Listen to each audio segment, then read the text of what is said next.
તો અરવલ્લીના મોડાસામાં પણ ધોધમાર વરસાદ ખાબક્યો। ઇન્કમટેક્સ કચેરી પરિસરમાં પણ પાણી ભરાયા।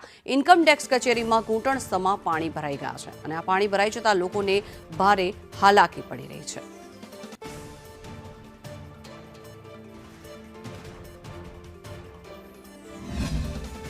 મોડાસા શહેરમાં ગત રાત્રિએ 6 કલાકમાં 6 ઇંચ જેટલો વરસાદ ખાબક્યો, જેના કારણે અનેક વિસ્તારોમાં પાણી ભરાયા છે।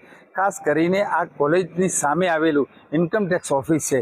ઇન્કમટેક્સ ઓફિસની અંદર ઘૂંટણસમાં પાણી ભરાયા છે। સંદેશ ન્યૂઝ ગ્રાઉન્ડ ઝીરો લેવલથી દર્શાવી રહ્યું છે કે જ્યારે આ પ્રકારે વરસાદ પડતો હોય છે ત્યારે આ ઇન્કમટેક્સ જે ઓફિસ છે ત્યાં પાણી ભરાતા હોય છે।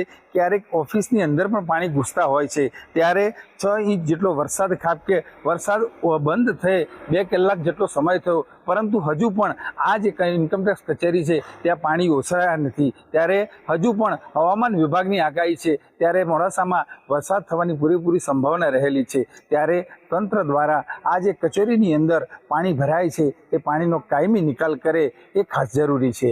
શૈલેષ પંડ્યા, સંદેશ ન્યૂઝ, અરવલ્લી।